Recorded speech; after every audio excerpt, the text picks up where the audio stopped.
Bapak Ibu Saudara yang terkasih dalam nama Tuhan Yesus, saat ini tema khotbah yaitu teladan dalam melayani. Teladan dalam melayani. Mari kita membaca firman Tuhan dalam Kisah Para Rasul 20. Kisah Para Rasul 20 ayat 17 sampai dengan 28. Kisah Para Rasul 20 ayat 17 sampai 28. Kita baca secara responsoria. Ayat yang cukup panjang. Saya ayat ganjil, Bapak Ibu ayat genap 17 sampai dengan 28. Kisah Para Rasul 20 ayat 17 sampai 28. Perpisahan Paulus dengan para penatua di Efesus. Karena itu ia menyuruh seorang dari Miletus ke Efesus dengan pesan supaya para penatua jemaat datang ke Miletus. Sesudah mereka datang berkata kamu tahu bagaimana aku hidup di antara kamu setelah hari pertama aku dari Asia. Dengan segala rendah hati aku melayani Tuhan. Dalam pelayanan itu aku banyak mencucurkan air mata dan banyak mengalami pencobaan dari pihak orang Yahudi yang mau membunuh aku. Sungguh demikian aku jangan mereka apa yang mengenal kamu.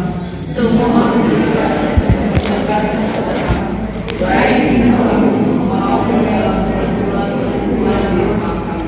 Aku senantiasa bersaksi kepada orang-orang Yahudi dan orang-orang Yunani supaya mereka bertobat kepada Allah dan percaya kepada Tuhan kita Yesus Kristus. Tetapi sekarang mereka menolong aku berdiri dari sorga dan tidak tahu apa yang terjadi. Selain daripada yang dinyatakan Roh Kudus dari kota ke kota kepadaku bahwa penjara dan sengsara menunggu aku. Tetapi aku tidak menghiraukannya waktu sedikit pun, asal saja aku dapat mencapai garis akhir yang saya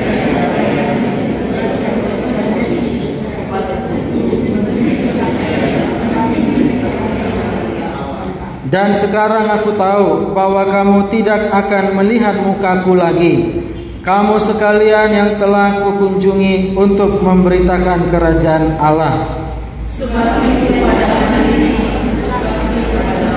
bahwa aku tidak bersalah kepada siapapun yang akan bersalah. Sebab aku tidak lalai memberitakan seluruh maksud Allah kepadamu. Karena itu jangan diamini dan jangan seluruh orang, karena apa yang dikatakan Roh Kudus menjadi diri untuk membawa kerajaan Allah yang berbeda dengan Amin. Bapak Ibu Saudara yang terkasih dalam nama Tuhan Yesus, ini adalah sebuah nasihat. Ya, Paulus menunggu di Miletus.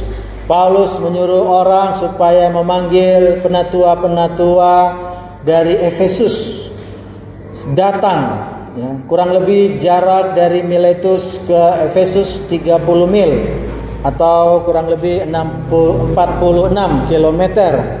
Ya, jarak yang cukup jauh. Dan sepertinya memang ini adalah pesan yang terakhir karena Paulus mempunyai pemikiran tidak akan lagi berjumpa dengan penatua Efesus karena Paulus merasakan hidupnya akan segera berakhir. Ya, karena Roh Kudus sendiri menyatakan hal itu dalam dirinya. Sehingga Bapak Ibu Saudara, apa yang menjadi nasihat Paulus ini adalah seperti ungkapan curhat dari isi hatinya yang terdalam. Bukan untuk kesombongan, tapi untuk menyadarkan jemaat bahwa apa yang dilakukan Paulus itu semata-mata demi kerajaan Allah, demi pertumbuhan iman jemaat, memperkuat iman jemaat. Jadi Paulus sepertinya di sini seolah-olah menyombongkan diri, tetapi tidak. Paulus mengatakan dengan sesungguh-sungguhnya bahwa aku melayani dengan sungguh-sungguh, dengan mencucurkan air mata, ya, bahkan rela mati Ya, supaya apa? Supaya kamu sadar bahwa aku sudah sungguh-sungguh melayani, aku memberikan teladan yang baik bagimu, dan supaya kamu, hai para penatua Efesus, kamu pun harus mengikuti teladanku. Ya, karena teladanku ini adalah teladan yang baik. Nah, Bapak Ibu Saudara yang terkasih dalam nama Tuhan Yesus, tema firman Tuhan pada saat ini teladan dalam melayani. Teladan dalam melayani. Paulus memberikan teladan dalam melayani, ya, yaitu dalam ayat yang ke-19, dia hidup dengan kerendahan hati. Dengan segala rendah hati aku melayani Tuhan. Dalam pelayanan itu aku banyak mencucurkan air mata dan banyak mengalami pencobaan dari pihak orang Yahudi yang mau membunuh aku. Memang ini menjadi suatu penasaran tersendiri. Mengapa orang-orang Yahudi mau membunuh aku? Padahal apa yang kuberitakan ialah tentang pengharapan orang Israel. Pengharapan orang Israel apa? Bahwa akan datangnya Mesias. Mesias akan datang menyelamatkan Israel. Itulah yang kuberitakan. Tapi kenapa orang Israel malah tidak suka terhadap aku? Ya. Nah, tentu ini menjadi pemikiran, ya. Dan ketika ini menjadi pergumulan, maka timbullah sebuah kerendahan hati karena terjadi penolakan-penolakan. Ya, tidak ada hal yang bisa disombongkan. Ya, begitu juga ya kalau kita mengalami penolakan, kita sudah melayani dengan sungguh-sungguh, dengan niat yang tulus, niat yang baik, ya, tetapi terjadi penolakan. Bagaimana respon kita? Kita harus melayani dengan rendah hati, ya. Tidak bersungut-sungut, tidak menyombongkan diri, tapi menyadari bahwa apa yang kulakukan ini, ya, semata-mata untuk tujuan kemuliaan Allah. Melayani dengan kerendahan hati, ya, memiliki makna yang sangat penting dalam memahami hakikat pelayanan Kristen. Kerendahan hati bukan hanya sebagai sifat pribadi, tetapi harus sebagai karakteristik mendasar dari pelayanan kepada Tuhan dan sesama. Jadi kerendahan hati itu sebagai karakteristik mendasar dalam pelayanan. Karakteristik, ya. Makanya ya, Tuhan Yesus mengatakan, pemerintah melayani dengan tangan besi, tetapi kamu murid-muridku melayani dengan kerendahan hati. Nah, itu yang membedakan pelayan-pelayan Kristen, hamba-hamba Tuhan dengan yang lainnya. Kerendahan hati, ya, ini sejalan dengan memang pemahaman tradisi reformasi. Ya, kalau kita melihat tradisi Katolik, ya, bagaimana mereka melayani dengan otoritas kuasa yang diberikan oleh paus, oleh pemimpin gereja, ya, dengan level-level, dengan pangkat, dengan otoritas. Nah, akhirnya muncul kesombongan. Ya, kita bisa lihat Paulus sebelum bertobat, ya, dia merasa bangga, merasa sombong, punya otoritas dari imam-imam besar, lalu dia mengejar orang-orang Kristen, memenjarakan, bahkan ada sampai yang menjadi martir, dibunuh, ya. Itu adalah pelayanan yang palsu. Karena apa? Karena pelayanan berdasarkan kesombongan. Siapa aku? Ya, seperti Paulus sebelum dia bertobat. Tetapi sesudah Paulus bertobat, maka dia melayani dengan kerendahan hati. Dia tidak mengejar otoritas dari manusia, dari pemimpin agama, tapi dia berusaha memahami apa sebenarnya intisari karakteristik pelayanan itu. Kerendahan hati dalam kehidupan Kristen mengakui sebagai mitra yang diperlukan untuk melawan kesombongan dan kepercayaan diri yang sering kali menyusup ke dalam diri manusia. Ya. Jadi kesombongan, percaya diri itu seringkali menyusup dalam diri manusia ketika melakukan pelayanan. Ya. Wah, saya percaya diri. Ya, bahkan ada orang supaya muncul percaya diri dalam pelayanan, ya, Ini tentunya di gereja lain ya, harus minum tuak penatuannya ya, supaya berani, supaya percaya diri ya, minum tuak ya, melakukan hal-hal yang menimbulkan percaya diri ya, supaya bisa melayani di mimbar ya. Tentu bukan seperti itu. Nah, kerendahan hati, ketika melakukan pelayanan dengan kerendahan hati, maka akan terbentuk komunitas yang ditandai oleh kasih karunia dan belas kasihan. Komunitas yang ditandai oleh kasih karunia dan belas kasihan. Kita, komunitas orang-orang Kristen, bukanlah komunitas yang super power, komunitas yang seperti lembaga-lembaga dunia, tapi kita sebagai gereja umat Tuhan, komunitas yang ditandai oleh kasih karunia dan belas kasihan Tuhan. Dan untuk itu karakteristik pelayanannya adalah kerendahan hati. Kerendahan hati sebagai jalan menuju martabat dan kepuasan sejati dalam pelayanan ya. Jadi ketika pelayanan itu didasarkan dengan kerendahan hati, maka muncul kepuasan yang sejati. Karena Roh Kudus bekerja dalam diri orang itu, ada kepuasan bahwa saya melayani bukan karena kekuatan saya sendiri ya, tetapi karena Tuhan yang memberi kekuatan kepada saya. Ada kepuasan ketika melakukan pelayanan dengan kerendahan hati. Nah, Kristus adalah teladan kerendahan hati. Ketika Kristus melayani dengan kerendahan hati, itu menghasilkan kemuliaan Bapa di surga ya. Bapa di surga dimuliakan melalui kerendahan hati Kristus.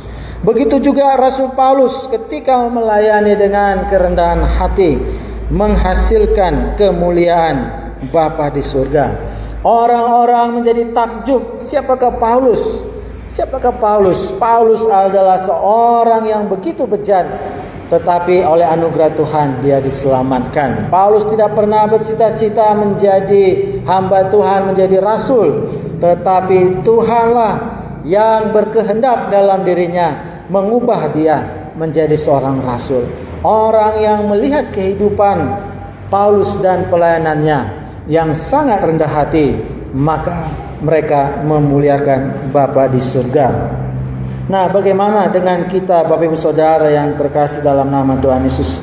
Apakah pelayanan kita sudah didasarkan dalam karakteristik kerendahan hati, sehingga orang melihat bukan karena kekuatan kita, tapi karena anugerah Allah yang bekerja di dalam diri kita. Nah, kerendahan hati mencerminkan komitmen untuk melayani orang lain meskipun mengalami kesulitan pribadi, demi memprioritaskan kebutuhan masyarakat di atas kenyamanan individu ya. Jadi memang ini ya, ketika mengalami kesulitan tetap melayani. Mengapa? Karena didasarkan dengan kerendahan hati. Kerendahan hati yang sejati meletakkan dasar bagi pelayanan yang efektif dan hubungan yang sejati dengan mereka yang ingin dilayani. Tidak ada gap, tidak ada jarak antara orang yang melayani dengan orang yang dilayani. Karena apa? Pelayanannya didasarkan dengan kerendahan hati. Ada hubungan yang sejati kalau pelayanan didasarkan dengan karakteristik kerendahan hati. Kerendahan hati adalah komitmen terhadap kerendahan hati, bukan hanya tindakan penyangkalan diri yang mendalam atas identitas sebagai hamba Tuhan, tetapi menekankan saling menghormati dalam menjaga martabat pemberi dan penerima perhatian. Jadi kerendahan hati itu bukan sekedar ya tunduk kepala. Kadang sekarang ini ya siswa-siswi merendahkan hati ya, ada mungkin simbolnya ya mencium tangan gurunya ya, lalu tunduk kepala. Wah, berarti siswa ini rendah hati. Ya, itu penampakannya ya, di belakang siswanya pemberontak. Nah, tentu itu satu contoh pemahaman atau praktek yang keliru. Ya, karena kerendahan hati itu nampak menjadi dasar karakteristik pelayanan. Bagaimana hubungan antara pelayan dan orang yang dilayani. Jadi, Bapak Ibu Saudara yang terkasih, di sini teladan Paulus dalam melayani, yaitu Paulus melayani dengan kerendahan hati. Yang kedua, teladan Paulus dalam pelayanan, yaitu ayat 20 hingga ayat 21. Sungguh pun demikian, aku tidak pernah melalaikan apa yang berguna bagi kamu. Semua aku beritakan dan kuajarkan kepadamu, baik di muka umum maupun dalam perkumpulan-perkumpulan di rumah kamu. Aku senantiasa bersaksi kepada orang-orang Yahudi dan orang-orang Yunani, supaya mereka bertobat kepada Allah dan percaya kepada Tuhan kita Yesus Kristus. Ini menarik ya, kalimat yang terakhir. Orang-orang Yahudi, orang-orang Yunani, supaya mereka bertobat kepada Allah dan percaya kepada Tuhan kita Yesus Kristus. Nah, ini menjadi pemberitaan kebenaran yang sejati. Ya, kebenaran yang sejati itu hanya Allah itu sendiri. Rasio manusia harus tunduk kepada kebenaran dengan iman, sehingga dengan iman yang tunduk kepada kebenaran Allah, ya, maka rasio kita bisa memahami apa dan bagaimana Allah itu dan bekerja dalam kehidupan kita. Jadi di sini banyak orang hanya percaya kepada Allah, Allah pencipta langit dan bumi. Apakah itu cukup? Tidak.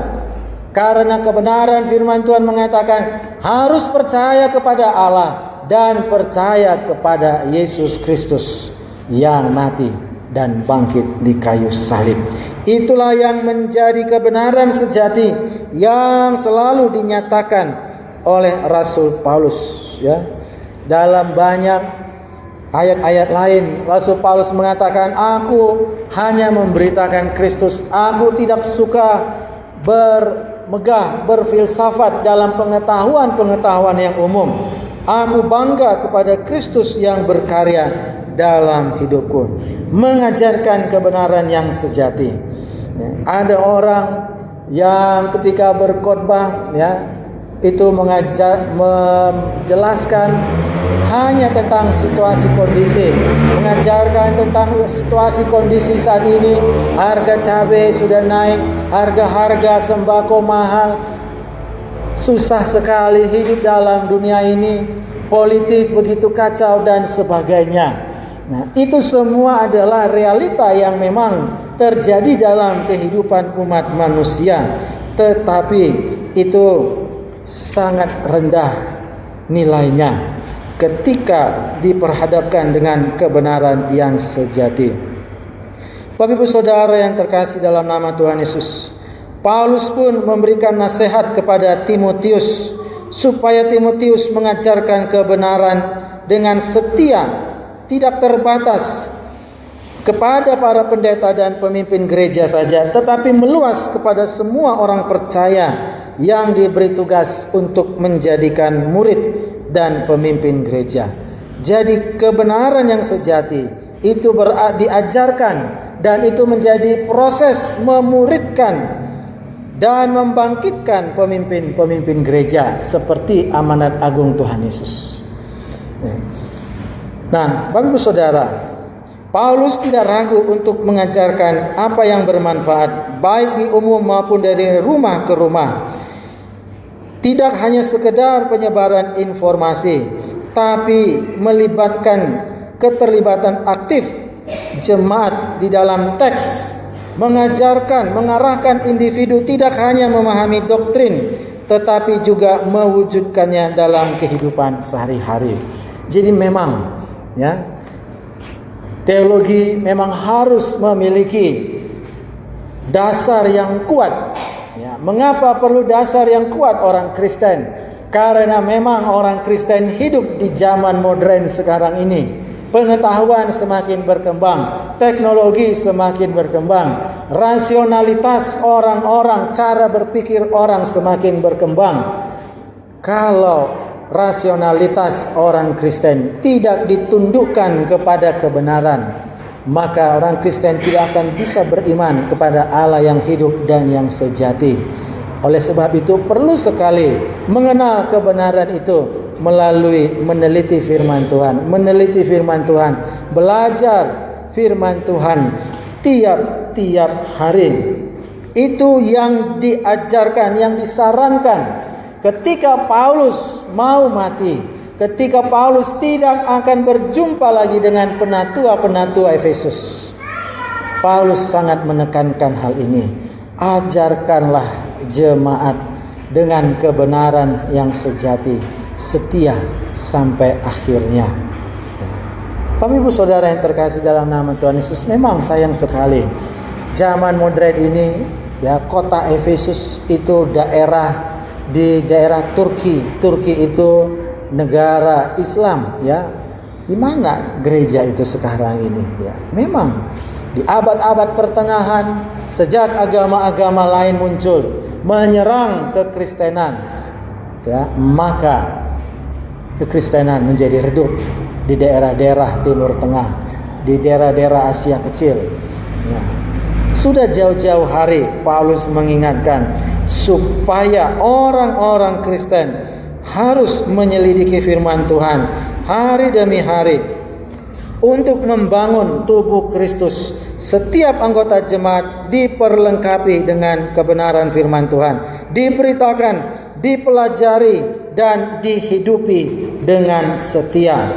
Pengetahuan tentang Tuhan sebuah perjalanan pribadi dan juga sebuah upaya kolektif. Upaya kolektif yang dipimpin oleh pendeta, oleh majelis, oleh penatua, oleh pemimpin gereja. Upaya kolektif bersama-sama.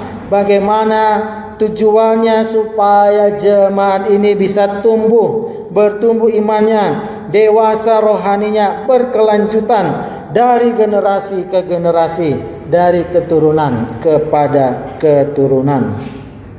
Bapak Ibu Saudara yang terkasih dalam nama Tuhan Yesus, dengan adanya pembelajaran mengajarkan kebenaran Alkitab dengan setia, maka menghasilkan jemaat yang memiliki integritas teologis dan kesaksian gereja yang hidup di tengah-tengah masyarakat. Gampang sekali Bapak Ibu Saudara kalau kita melihat mana yang benar, mana yang salah, ya. Bapak Ibu bisa melihat televisi, Bapak Ibu bisa melihat YouTube, informasi, ya, kita bisa langsung tahu, wah, ini salah, ini keliru, ini pengajaran bukan Alkitabiah, ini pengajaran duniawi. Dari mana kita bisa tahu? Karena kita belajar firman Tuhan. Kalau kita sungguh-sungguh belajar firman Tuhan, maka kita bisa memahami, menyadari bahwa banyak sekali informasi-informasi yang tidak sesuai dengan kebenaran Alkitab berseliweran melalui media-media sosial. Dan itulah sebabnya ini yang perlu kita jalani, yang perlu juga kita ajarkan kepada anak-anak kita, generasi ke depan, sehingga generasi muda berkembang dalam iman dan komitmen kepada Kristus. Komitmen kepada Kristus. Tadi seperti pemazmur, ya. Pemazmur tadi yang mazmur yang kita baca, di situ Raja Daud memiliki komitmen. Aku berkomitmen tidak akan murtad. Ya, wah, itu dipakai istilah murtad dalam mazmur tadi, ya. Aku berjanji, aku berkomitmen untuk tidak murtad. Wah, ternyata sebegitunya ungkapan pemazmur itu, ya. Sebagai bentuk iman dia tidak hanya memuji Tuhan, dia tidak hanya bersorak-sorai, tapi dia juga berkomitmen kepada Tuhan dengan komitmen yang keluar dari hati dan komitmen karena pengenalan yang sejati akan Tuhan yang timbul dari pembelajaran firman Tuhan. Mengajarkan kebenaran Alkitab dengan setia. Bagian yang kedua, komitmen total Paulus dalam pelayanan, ayat 22 hingga 24. Apa komitmen total Paulus dalam pelayanan? Yang pertama ialah berjalan dengan tuntunan Roh Kudus, ayat 22 sampai ayat 23. Tetapi sekarang sebagai tawanan roh, aku pergi ke Yerusalem, dan aku tidak tahu apa yang akan terjadi atas diriku di situ, selain daripada yang dinyatakan Roh Kudus dari kota ke kota kepadaku, bahwa penjara dan sengsara menunggu aku. Bapak Saudara, memang hamba Tuhan itu selalu bergumul, ya. Jemaat Tuhan juga seharusnya seperti itu, bergumul. Apa yang menjadi tuntunan Roh Kudus dalam hidupku? Di tengah-tengah situasi yang sulit, apa yang menjadi kehendak Tuhan dalam hidupku? Biarlah Roh Kudus menuntunku. Ya, bisa jadi muncul satu ayat, dua ayat itu menjadi sebuah rema. Ya, misalnya firman Tuhan mengatakan, "Pikulah kuk yang kupasang, ya, belajarlah daripadaku dan ikutlah aku." Wah, kalau memang Roh Kudus menuntun, mengingatkan akan hal itu, ya berarti harus taat kepada tuntunan Roh Kudus, walaupun situasi sulit seperti yang dihadapi oleh Rasul Paulus ini. Tetapi komitmen totalnya, dia mau berjalan dengan tuntunan Roh Kudus. Itu sebuah komitmen total, Bapak Ibu Saudara. Komitmen total, ya. Paulus sangat menyadari tuntunan Roh Kudus dalam hidupnya. Kesadarannya ini bukanlah pengakuan yang pasif, melainkan keterlibatan yang aktif dengan Roh Kudus, memperlengkapinya untuk menghadapi tantangan di depan, menggambarkan hubungan yang mendalam antara bimbingan ilahi dan ketahanan pribadi dalam pelayanan. Makanya ketika Nabi Agabus, ya, membuat sebuah praktek, "Hai Paulus, kamu akan diikat seperti ikatan ini. Kamu akan diikat."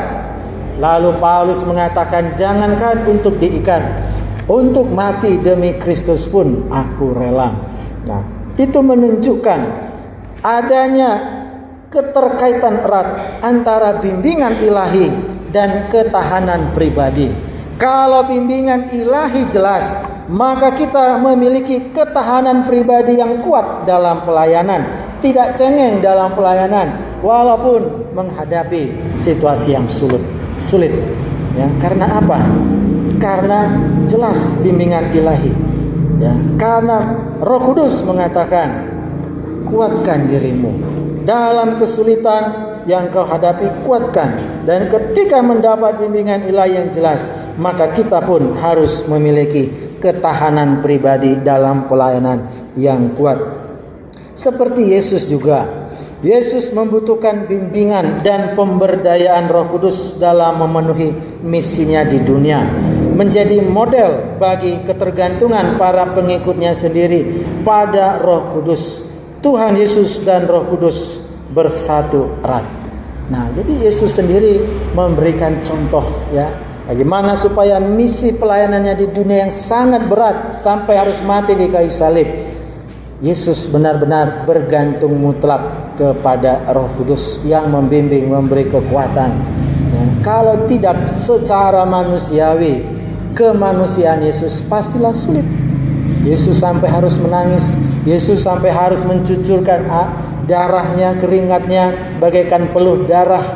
Ya, ketika Yesus berdoa di taman Getsemani, ya, apalagi bukan karena takut akan kematian, tetapi penafsirannya karena harus terpisah dengan Allah Bapa di surga ketika mati di kayu salib menanggung dosa umat manusia. Itu adalah penderitaan yang sangat sulit dihadapi Yesus, terpisah dengan Allah karena menanggung dosa umat manusia di kayu salib.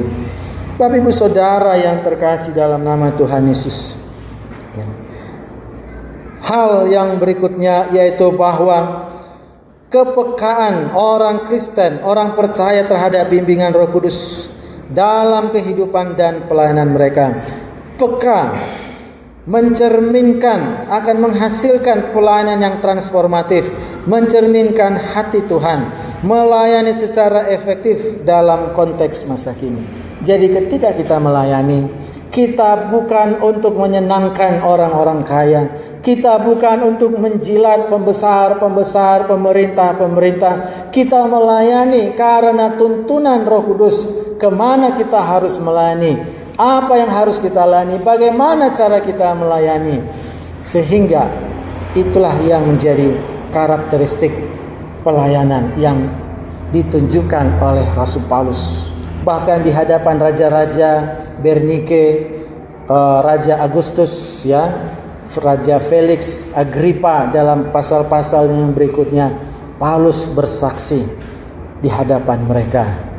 Paulus bersaksi bahwa aku tidak bersalah, bahwa yang kuberitakan ialah Tuhan Yesus Kristus yang mati dan bangkit, dan kepadanya lah aku berharap. Bahkan Paulus dikatakan, wah, hampir-hampir saja aku menjadi gila seperti engkau Paulus, kata Raja Festus, Agrippa, dan lain-lain. Tapi Paulus tidak masalah, dia dianggap orang gila, dia tidak masalah. Yang penting dia sudah bersaksi. Karena apa? Karena itu adalah tuntunan Roh Kudus dalam diri Paulus.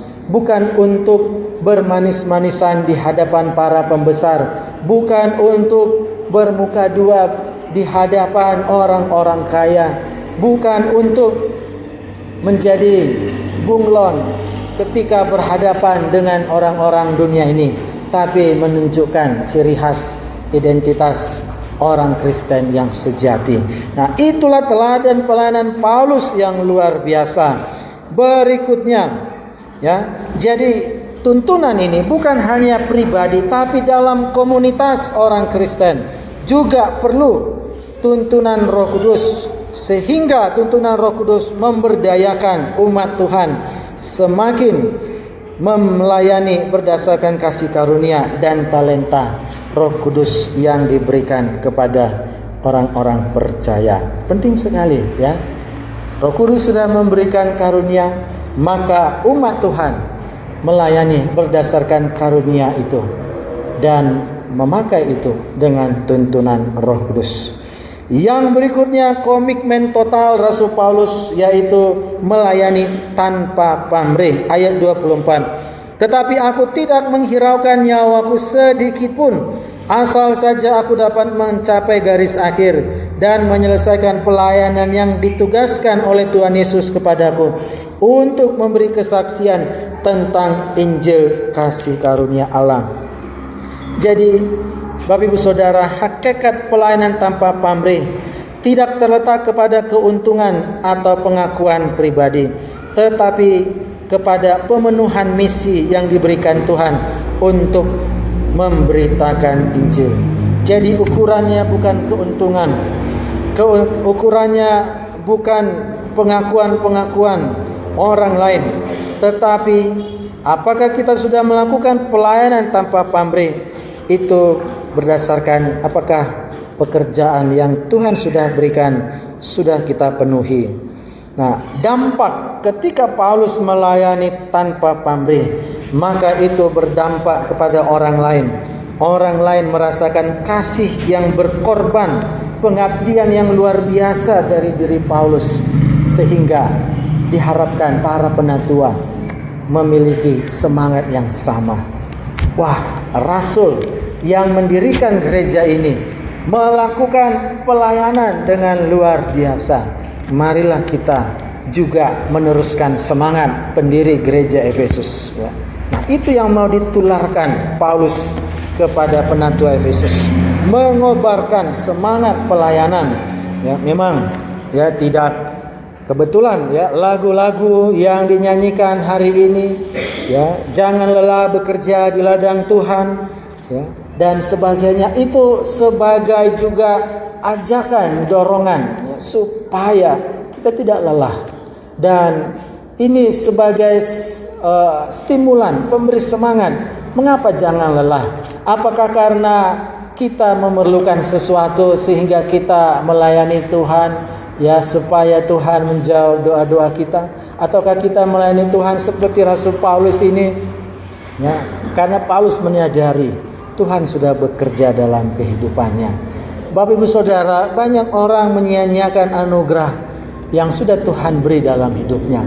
Anugerah Allah di dalam Tuhan Yesus Kristus, ya. Anugerah Allah di dalam Tuhan Yesus Kristus itu jelas, ya, melalui kematian dan kebangkitan Tuhan Yesus, bahkan naik ke surga, ya, yaitu mengalahkan kuasa roh-roh jahat, membebaskan orang dari belenggu setan, mengampuni orang-orang yang berdosa, dan musuh yang terakhir yaitu maut sudah dikalahkan karena Yesus mati dan bangkit, dan orang-orang percaya akan mengalami hal yang demikian. Jadi Bapak Ibu Saudara yang terkasih dalam nama Tuhan Yesus, ketika kita menyadari anugerah Tuhan Allah di dalam Yesus Kristus ini, maka kita pun akan muncul semangat, ya, muncul semangat karena anugerah Allah begitu besar, ya, seperti lagu pujian, anugerah Tuhan sangat besar, maka saya pun harus melayani dengan karakteristik Kristus seperti yang dicontohkan oleh Rasul Paulus, ya, melayani dengan tuntunan Roh Kudus, melayani tanpa pamrih, ya. Nah, kalau umat Tuhan melakukan pelayanan yang seperti ini, maka umat Tuhan bisa menjadi saksi, bahkan mengubah dunia di sekitar mereka dengan mewujudkan kasih Kristus yang rela berkorban, ya. Jadi jangan ukur, jangan nilai, ya. Wah, saya sudah rajin pelayanan, wah saya sudah banyak berkorban, ya. Masih belum banyak pengorbanan yang Bapak Ibu lakukan. Masih belum banyak usaha-usaha yang Bapak Ibu lakukan untuk mewujudkan kasih Kristus, melayani sesama supaya orang lain bisa melihat kasih Kristus di dalam diri Bapak Ibu. Masih banyak, ya. Sehingga Tuhan masih memberikan kesempatan kita hidup dalam dunia ini supaya kita memenuhi tugas-tugas kita hidup di dalam dunia ini secara maksimal, memenuhi misi yang Tuhan berikan, menjadi saksi Kristus di tengah-tengah dunia ini. Yang terakhir Bapak Ibu Saudara, dalam ayat yang ke-28, peran gembala dan tanggung jawabnya. Karena itu jagalah dirimu dan jagalah seluruh kawanan, karena kamulah yang ditetapkan Roh Kudus menjadi penilik untuk menggembalakan jemaat Allah yang diperolehnya dengan darah anaknya sendiri. Peran gembala dan tanggung jawabnya yaitu mengawasi diri sendiri dan jemaat. Mengawasi diri sendiri dan jemaat supaya tetap mencontohkan kesalehan, tetap mencontohkan kedewasaan rohani di dalam komunitas orang percaya dan dunia ini. Ketika gembala mengawasi diri sendiri dan jemaat, maka itu menjadi kesaksian yang baik. Jagalah dirimu dan jagalah seluruh kawanan Allah. Yang kedua, merawat gereja yang dibeli dengan darah Kristus. Gereja ini sudah dibeli oleh Kristus dengan darahnya di kayu salib. Gereja ini bukanlah milik orang perorangan, tetapi gereja ini adalah milik Kristus. Sehingga kita harus merawat gereja ini yang sudah dibeli dengan darah Kristus. Sehingga kita bukan saja sebagai pemimpin administrasi, tetapi kita juga harus menjaga nilai-nilai sakral, nilai-nilai kesucian gereja yang sudah dibeli melalui pengorbanan Kristus. Perlu dirawat, perlu dilindungi, karena serigala-serigala akan datang. Dalam ayat-ayat selanjutnya dikatakan, serigala-serigala yang buas akan mencoba menerkam, bahkan dari dalammu sendiri akan muncul pengajar-pengajar yang sesat. Betapa kita harus sungguh-sungguh berkomitmen belajar firman Tuhan sungguh-sungguh.